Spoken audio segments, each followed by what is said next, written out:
प्रभु वाल्मीकि जी के आश्रम में विराजमान हैं।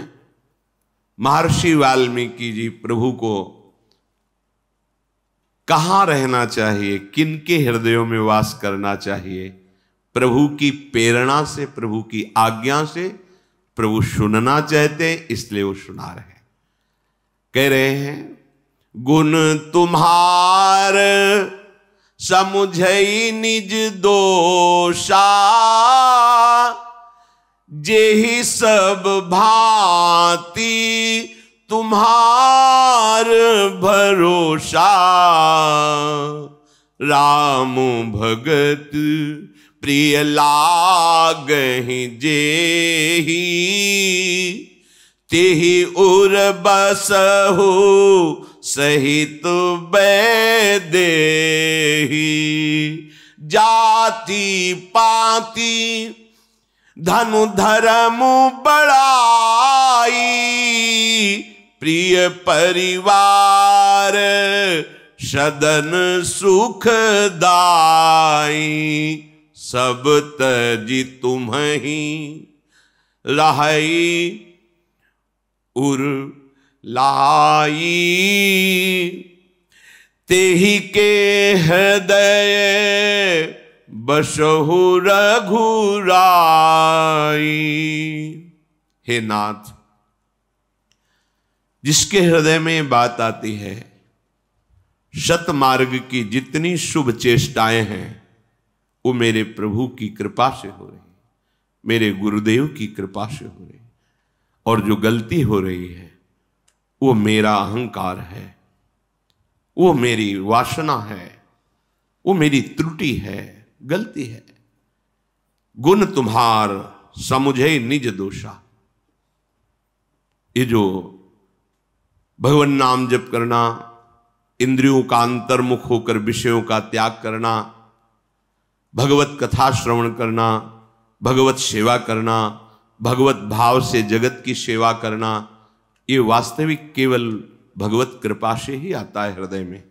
ये छोटी मोटी वृत्ति नहीं है, ये माया रचित वृत्ति नहीं है, ये भागवतिक सद्गुण है। ये कृपा से, आराध्य देव की कृपा से, गुरुदेव की चरण कृपा से हृदय में जागृत होते हैं। और ये जो पापाचरण होता है, कहीं ना कहीं हमारे अंदर अहंकार है, कहीं ना कहीं हमारे अंदर दुर्वासना है, जो हमारे प्रभु के विमुख आचरण करा देती है। ऐसा मानना आदेश है शास्त्र का, और ठीक ऐसा ही है। ऐसा इसमें तर्क वितर्क नहीं चलेगा। जैसे कोई कह दे कि शुभ काम तो प्रभु ने किया, तो अशुभ काम किसने करवाया? तो आपको सच्ची बताएं, जिस दिन आपके हृदय में ये निष्ठा जागृत हो जाएगी कि सब भगवत कृपा से हो रहा है, तो अशुभ कर्म करने वाला अहंकार ही नहीं रह जाएगा। जो अहंकार गलित हृदय है, उसी में ये भाव टिकता है कि सब मेरे प्रभु की कृपा से हो, तो उससे पापाचरण होगा ही नहीं। ऊसर वर्षई तरण नहीं जामा, संत हृदय जिम उपज न कामा। जैसे ऊसर में खाद पानी कितना लगा दो, घास नहीं उगने वाली, ऐसे ही चाहे जितना विषय सामग्री आसपास हो, जो भगवत अनुरागी हृदय है, उसमें वेदना विषय भोगने की नहीं आ सकती। अगर है तो अभी हमारी अहंकार की देहाभिमान वृत्ति है, अभी हमारे अंदर दोष है, ऐसा समझना चाहिए। गुण तुम्हार समुझे निज दो, इससे क्या होगा? दैन्यता जागृत हो जाएगी। देखो, श्री सूरदास जी महाराज बहुत उच्च कोटि के महापुरुष हैं। प्रगट में आंखें नहीं हैं, लेकिन दिव्य आंखें ऐसी हैं जो प्रगट की आंख वालों में भी सामर्थ्य नहीं। जो श्रीनाथ जी का श्रृंगार होता है, जब उनकी शोभा गान के लिए बैठते हैं, वही पोशाक, वही कुंडल, वही पत्रावली, वही नूपुर वर्णन कर रहे हैं। वो लगा, एक बार कई भक्तों ने पूछा कि वास्तविक आपको नहीं दिखाई देता? पर आप प्रगट श्रृंगार में जैसा, हमें तो लगता है कि कुछ है आंखों में ऐसा जो आपको दिखाई देता है। परीक्षा के लिए एक दिन श्रृंगार के समय कोई श्रृंगार नहीं किया, पर्दा लगा दिया, समय पूरा हुआ, पर्दा हटाया। बोले सूरदास जी वर्णन करो ठाकुर जी, आज बहुत श्रृंगारित है। बोले हाँ, आज देखा हरि नंगम नंगा, कोई श्रृंगार नहीं, तो वही वर्णन किया। बोले बस पक्का हो गया कि आपको दिखाई देता है। तो उनका गुरु कृपा से, ये आंखें तो बंद हैं, इनमें बिल्कुल ज्योति नहीं, पर श्री गुरु पदनख मणिगण ज्योति सुमिरत दिव्य दृष्टि ही होती। जिन आंखों से हरि को देखा जाता है वो आंखें खुल गई हैं। ऐसे महापुरुष क्या कह रहे हैं? मोसम कौन कुटिल खल कामी, वो महावैष्णव है जो भगवान की प्रत्येक शोभा का वर्णन करते हैं। लाखों पद प्रभु और प्रियाजू की शोभा के वर्णन के हैं। वो कह रहे मोसम कौन कुटिल खल, कैसे शब्दों का प्रयोग कर, कामी जिन मुख को तन दियो ताको न भजन की ऐसो नौन हरामी। जिनका नमक खा रहा हो उनका भजन नहीं। और भजन क्या? ये तो भगवत स्वरूप। तो क्या झूठ बोल रहे हैं? क्या ये दैन्यता भरी केवल भाषा ही बोल रहे हैं? नहीं, इस महारस का स्वरूप ही यही है कि जब हम पीछे से अपने को देखते हैं तब लगता है मैं कितना नीच और अधम।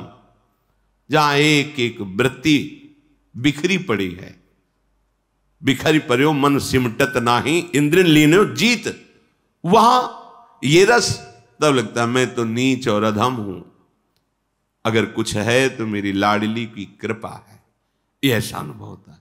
जैसे हम अपने को बहुत सुंदर मान लेना, तब सुंदरता का पता दर्पण के सामने चलता है।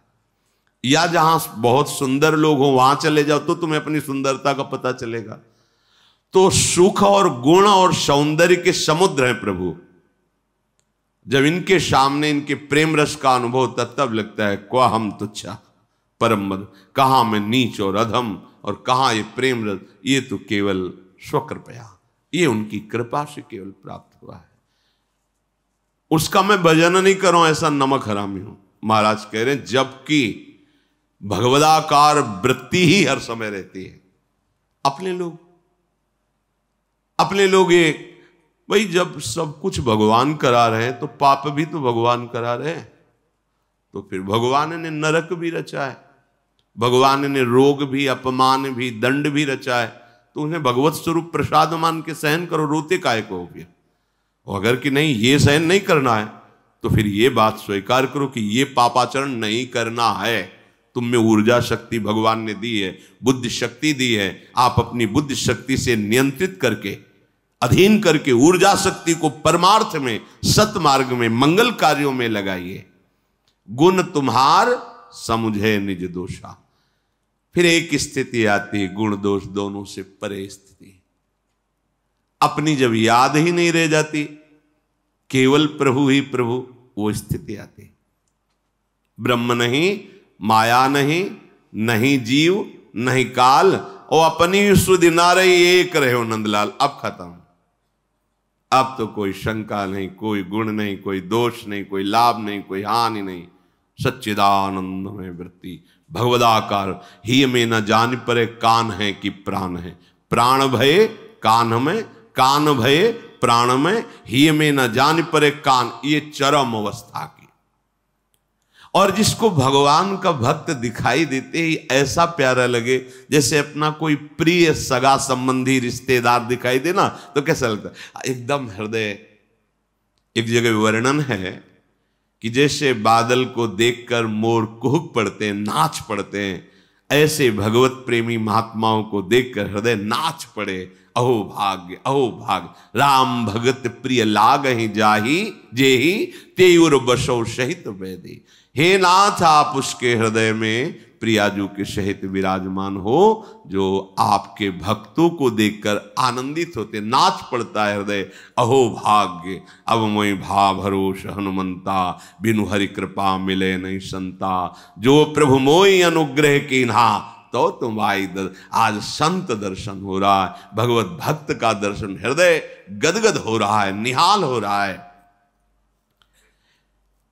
जाति पाति, धन धर्म, बड़ाई, प्यारा परिवार, सुख देने वाला घर, इस सब की ममता को बटोर कर जो केवल प्रभु के चरणों में लगा दिया है, ये एक सीमाएं रखी गई हैं, जिन सीमाओं के द्वारा आप धर्म का पालन करते हुए सीमा के ऊपर असीम तक पहुंचे। इसी में फंसे रहे इसलिए नहीं। सबरी जी से प्रभु जी ने यही कहा है, मानव एक भगति कर नाता, जाति पाति कुल धर्म बड़ाई, ये सब मैं नहीं मानता। प्रभु कह रहे अगर मैं अपनापन मानता हूं तो केवल मानता हूं मानव एक भगति कर नाता। प्रभु कह रहे भागवत में आया है, अहो वत्सो पचतो गरियान यज्जिभ्याग्रे वर्तते नाम तुभ्यम। सबसे श्रेष्ठ गरियान माने श्रेष्ठ, महान वो है कौन? यद्यपि है वो चांडाल। चांडाल कहते हैं जो निकृष्ट आचरण रहे, पशुओं का मांस, पशुओं का यहां तक कि कुत्ते का भी मांस। अहो वत्सो पुच्छतो गरियान यज्जिभ्याग्रे वर्तते नाम तुभ्यम। यदि वो निरंतर राधा राधा कृष्ण कृष्ण रट रहा है और वो ऐसा रहा है तो बोले गरियान, वो सबसे श्रेष्ठ माना जाएगा। उसने सारी तपस्या कर ली, वेदों का फल प्राप्त कर लिया, सब साधन कर लिए, जिसकी जिभ्या अहो वत्सो पचतो गरियान यज्जिभ्याग्रे वर्तते नाम तुभ्यम। जाति पाति धनु धर्म बड़ाई, स्वरूप भी हमारा हरि का अंश है और देह भी सबकी एक ही पांच भौतिक। हम विविध विविध क्रियाओं, आचरणों, स्वभावों, गुण दोष के कारण ये विविधता है, तत्व में विविधता नहीं है। तत्व जो हमारा पांच भौतिक, जिस पदार्थ से वही आपका, जो हमारा स्वरूप वही आपका। तो भगवान की प्राप्ति के लिए ये विविधता का भाव त्याग कर निरंतर प्रिया प्रीतम का चिंतन कर। ये बुद्धि जब बनी रहेगी कि हम तो अमुक कुल के, ये अमुक कुल के, तो फिर प्रभु के चरणों में प्रेम नहीं होगा। अगर भगवान का भक्त है तो उसकी चरण रज माथे पे है। कहीं भी हमको जाति पाति कुल, ये अविद्या जनित रचना है, अविद्या जनित। इस सत्य सच्चिदानंद की प्राप्ति की जब ऊंचाई पे पहुंचते तो चाहे किसी भी मार्ग का पथिक हो, इसके ऊपर वो विचरता है। ये बंधन केवल बंधन को काटने के लिए है। आप अपने धर्मानुसार, वर्णाश्रम धर्मानुसार चलेंगे, आपकी बुद्धि पवित्र होगी और फिर इसका त्याग करके आप भगवान के चरणों की प्रीति को प्राप्त होंगे। जाति पाति कुल कर्म धर्म व्रत संस्कृति हेतु अविद्यानाशी। सेवक जी महाराज कह रहे हैं ये कैसे? बोले जन्म मरण का हेतु है ये। कैसे? अविद्याग्रसित है। जब अहंकार इस बात का हो जाता है कि मैं अमुक, तो बहुत परेशानी होती है इस अहंकार को मिटाने को। हमने देखा है, बड़े बुजुर्गों में देखा है कि वो जो बैठ गया कि मैं अमुक, तो वो भूल गया असलियत को कि मैं कौन हूं, और देह जहां जन्मा उसी अहंकार में इतना कि बड़ा अपराध कर बैठते हैं। तो जो जाति पाति धन धर्म बड़ाई, प्रिय परिवार सदन सुखदाई, सब तजी तुम्हें राहे उर लाई। हम कौन हैं? हम हरि के जन हैं, बस और कुछ नहीं। हमारा परिचय क्या है? हम हरि के जन हैं। हमारा परिचय क्या है? हम प्रियालाल के, बस इसके आगे कोई परिचय नहीं। वैसे भी जो जितने शरणागत प्रभु सब अच्युत कुल गोत्री हैं, जैसे अपने लोग कहते हैं श्री हरिवंश सुगोत कुल देव जाति हरिवंश, हा हरि रा राधा व वृंदावन सा सहचरी। सहचरियों के मध्य में वृंदावन धाम में विराजमान प्रिया प्रीतम, यही हमारे कुल हैं, ये हमारे गोत्र हैं, ये हमारी सिद्धि है, ये हमारी साधना है, यही हमारे जीवन है। ये परिचय है भक्त का। आप कहां जन्मे, आप किस कुल में, आप क्या हैं, ये परिचय भक्त का नहीं है। ये शरीर का भले हो सकता है, भक्त का परिचय है जो कुछ है सब प्रिया प्रीतम। किस कुल में जन्मे? प्रिया प्रीतम के कुल में। श्री हरिवंश सुगोत अच्युत कुल, जैसे सब वैष्णवजन अच्युत कुल। किसको गोत्र में? हरि के गोत्र में, हमारा कुल भी हरि है। वैसे भी मूल में आओ, सबके मूल हरि है ना, हरि से ही सब प्रकट हुआ है, अंश भी और ये भी जो परापरा प्रकृति है ये सब हरि स्वरूप ही है। तो कह रहे हैं ये सब प्रभु के चरणों में समर्पित कर दो, एकमात्र अपने हृदय में केवल प्रभु से संबंध रखो। तेहि के हृदय बसहु रघुराई, उसके हृदय में हे नाथ आप विराजमान हो। सरगु नरकु अपबरगु समाना, जहां तहां देख धरे धनु बाना, कर्म बचन मन रावुर चेरा, राम करहु तेहि के उर डेरा। प्रभु जिसकी ऐसी वृत्ति बन गई है कि ना स्वर्ग की चाह है ना नरक से कोई भय है। क्यों? वो जहां देखता है अपने प्रभु की सत्ता देखता है। प्रभु की सत्ता देखने के कारण ना स्वर्ग ना नरक ना अपवर्ग एक समान, जिससे भगवत ऋषि जी कहते हैं स्वर्ग नरक अपवर्ग आस नहीं त्रास है, जहां राखो ता रहो मान सुख। जैसे आपको सुख मिले नाथ जहां रखो, क्योंकि जैसे आंखों में अंजन बसा रहता है ऐसे युगल सरकार छाए हैं, जिधर दृष्टि जा रही युगल सरकार, तो फिर स्वर्ग नरक अपवर्ग इसका क्या महत्व रह गया। महाप्रभु हरिवंश चंद्र जो कहते हैं यत्र यत्र मम जन्म कर्म भीर नारके परमे पदे थवा, राधिका रति निकुंज मंडली तत्र तत्र हृदय में विराजिता। चाहे स्वर्ग चाहे नरक चाहे जहां पर हम पद, सब एक लाइन में रख दिया, इससे मुझे कोई मतलब नहीं। क्यों? क्योंकि मेरे हृदय में किशोरी जी अपने सहचरियों की मंडली के साथ लीला विलास रथ है, अब जा ले जाना चाहो कोई फर्क नहीं। हे लाडली आप अपने परिकर सहित मेरे हृदय में प्रकाशित रहे, चाहे कर्म के बस हम मुझे नरक भेज दे स्वर्ग भेज दे, परम पद इसकी मुझे कोई परवाह नहीं। तो स्वर्ग नरक अपवर्ग समाना, जिसकी दृष्टि में स्वर्ग और नरक और मोक्ष बराबर है। क्यों? ऐसा कैसे हो सकता है? बोले ऐसा ऐसे हो सकता है कि वो जहां देखता है अपने आराध्य देव को देखता है, ना वो स्वर्ग देखता है ना नरक देखता है ना अपवर्ग देखता है। जो मन वचन और कर्म से आपका दास है, हे प्रभु आप परिकर सहित सदैव उसके हृदय में विराजमान हो। वाल्मीकि जी महाराज जाहि न चाही कबहू कछु, ये स्थिति होती है, ये सोचने से नहीं होती, स्थिति होती है। जब महान भगवदानंद का प्रादुर्भाव होता है खत्म हो जाता है, चाह ही नहीं रह जाती, कोई इच्छा ही नहीं रह जाती। कैसे प्रकट हो? क्योंकि जिसकी चाह से हम जन्म जन्मांतर खोज रहे थे, उसी आनंद की चाह में हम भूलकर विषयों में गए, हमसे पापाचरण हुए, हमसे गलतियां हुई, आनंद की खोज में। दिशा गलत थी इसलिए, अब सही दिशा गुरुदेव ने दी, और जब आनंद की अनुभूति हुई तो कोई इच्छा नहीं रह जाती।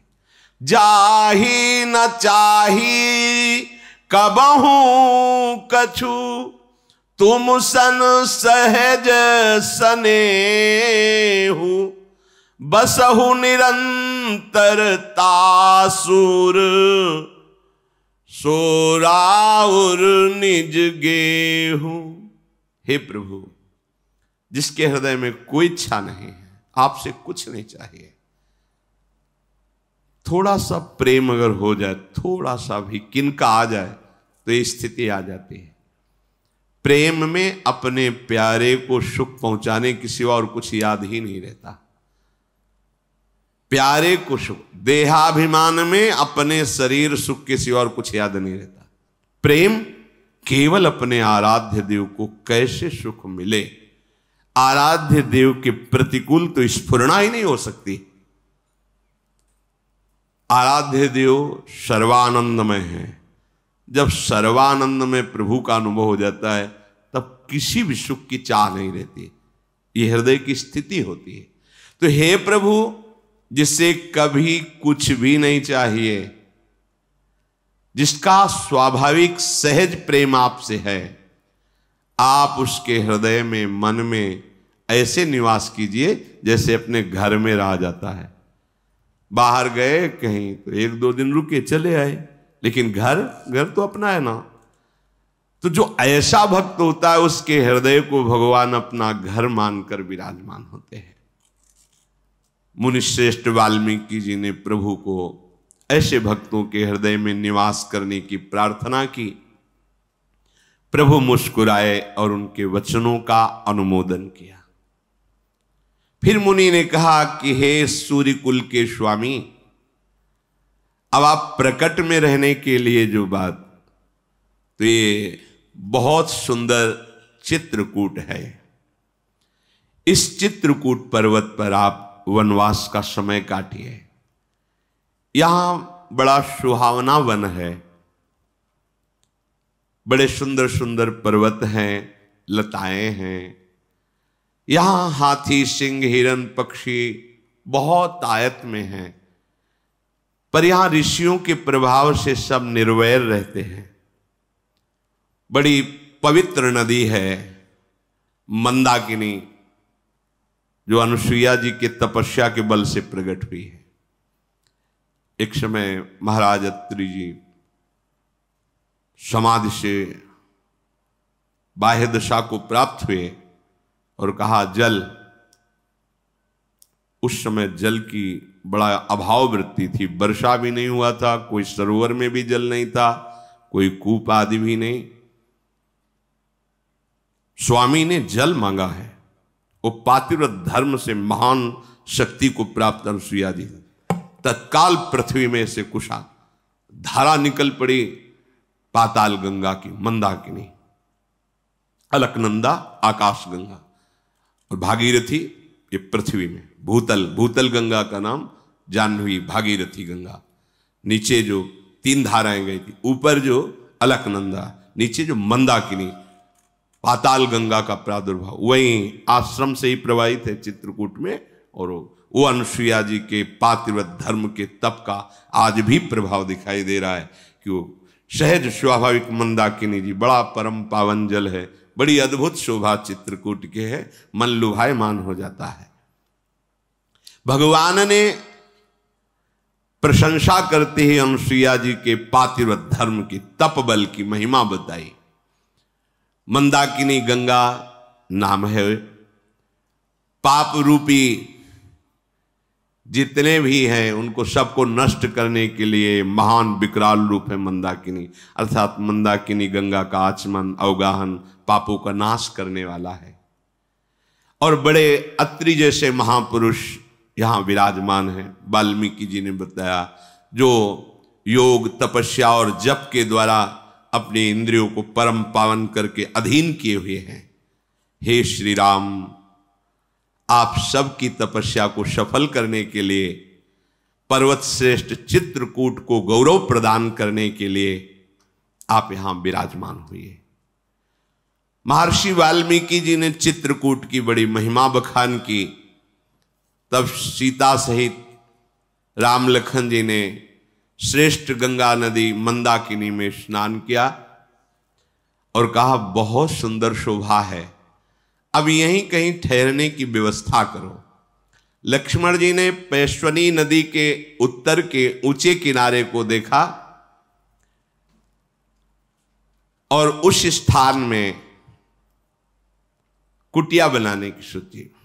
लता पता घास फूस से जो कुटिया बनती है, जे ही सोचा तो विश्वकर्मा जी और बड़े बड़े देवता कोल भीलों का रूप धारण करके आ गए और कहा, प्रभु जंगल में फूस की झोपड़ी बनाने में हम लोग बड़े कुशल हैं, यदि आज्ञा हो तो मेरा सौभाग्य हो गया, मैं निर्माण कर दूं। प्रभु ने देखा कि कोल भीलों के रूप में तो साक्षात विश्वकर्मा, देवराज इंद्र, ये बड़े बड़े लोकपाल आए हैं। मुस्कुरा करके अनुमति दे दी। सुंदर सुंदर घास, पत्ते, कुश, इनसे ऐसी कुटिया का निर्माण किया मानो स्वयं कामदेव ने अपने हाथों से, बहुत ही श्रृंगारपूर्ण। और सौरभ आ रही थी, लताओं की ऐसी ऐसी सुंदर वस्तुएं जिससे सुगंध आ रही थी। स्वाभाविक सौरभ से सुवासित कुटिया, और 2 कुटिया बनाई, एक सियाराम जी के लिए और एक लखनलाल जी के लिए। उस समय जब बड़े बड़े नाग किन्नर दिक्पाल देवताओं को ये पता चला कि कुटिया बन गई है, प्रभु चित्रकूट में विराजमान है, तो कोई वेश बदल कर, कोई साक्षात रूप में आकर के प्रभु के दर्शन करके नेत्रों का लाभ लेते हैं। फूलों की पुष्पांजलि चरणों में अर्पित करके कहते, हे नाथ, आज आपके दर्शन से हम सनाथ हो गए।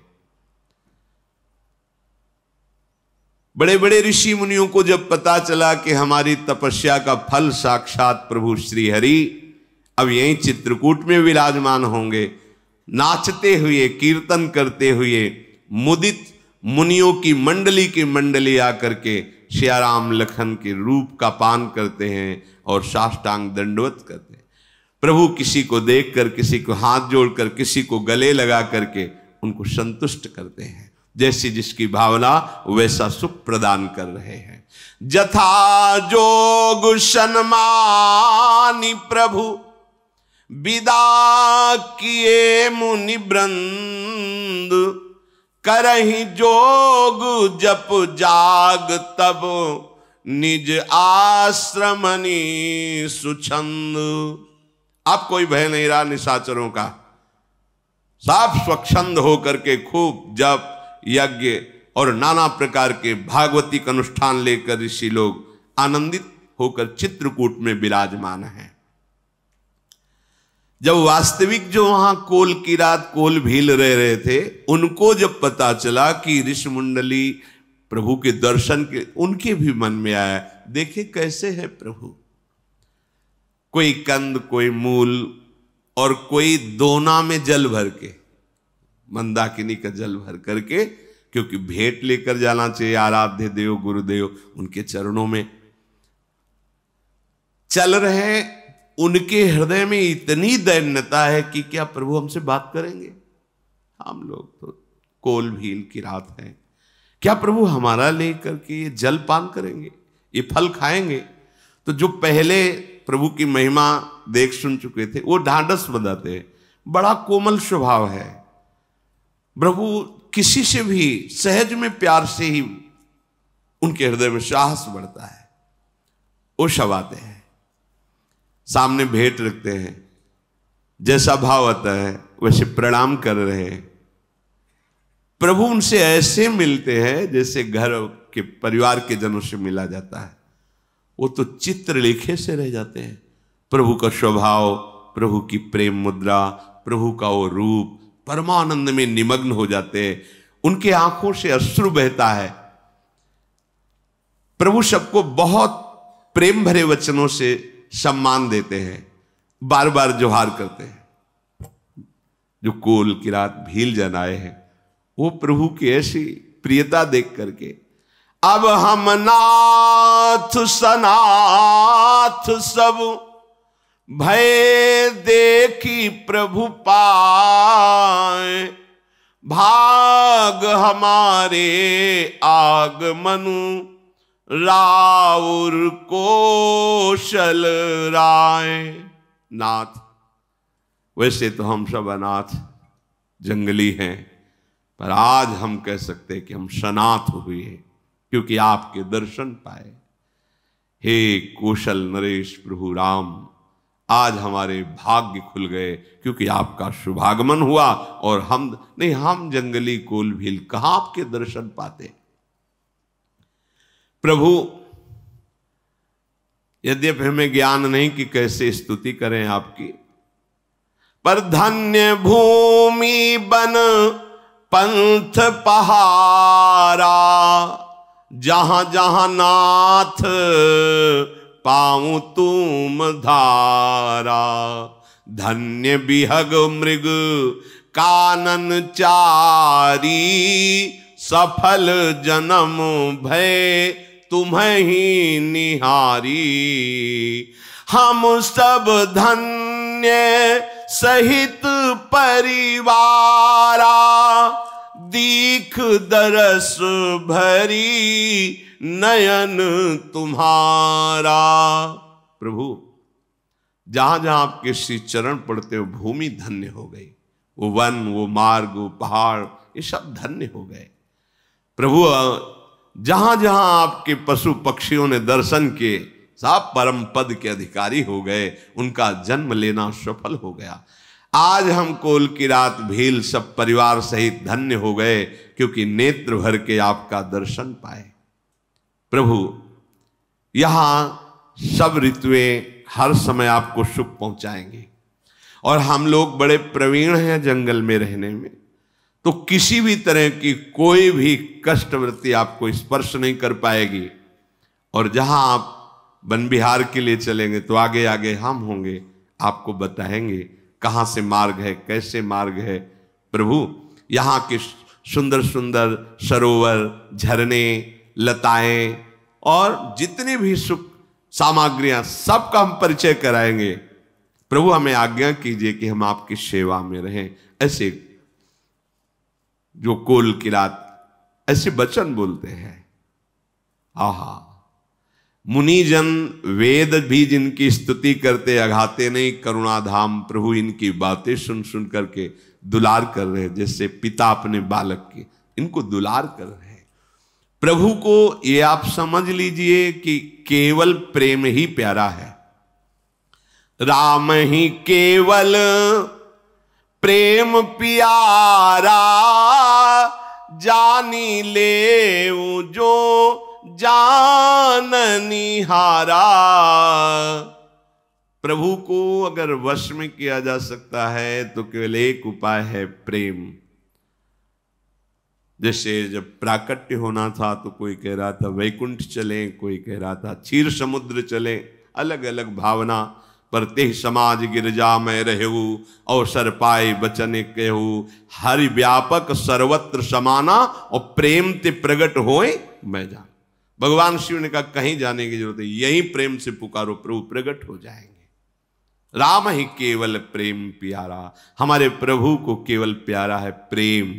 अगर प्रेम से एक चुल्लू जल बहुत हो गया, प्रेम से एक तुलसी दल, प्रेम से एक कोई फल, हमारे मालिक उतने में ही राजी हैं, क्योंकि वो फल जल आदि से नहीं, वो तुम्हारे प्रेम से। प्रेम भरा ना हो तो 56 भोग भी हमारे प्रभु देखते भी नहीं। इन वनवासियों को प्रभु बहुत संतुष्ट कर रहे हैं, दुलार करके, मृदुल वचन बोलकर। फिर वो सब प्रभु को सिर नवाकर प्रभु की इच्छा के अनुसार चले गए, प्रभु के रूप का ध्यान करते हुए, गुणगान करते हुए कि जब आपकी आज्ञा होगी हम सेवा में उपस्थित होंगे। प्रभु सिया राम लखन सहित वहां निवास कर रहे हैं।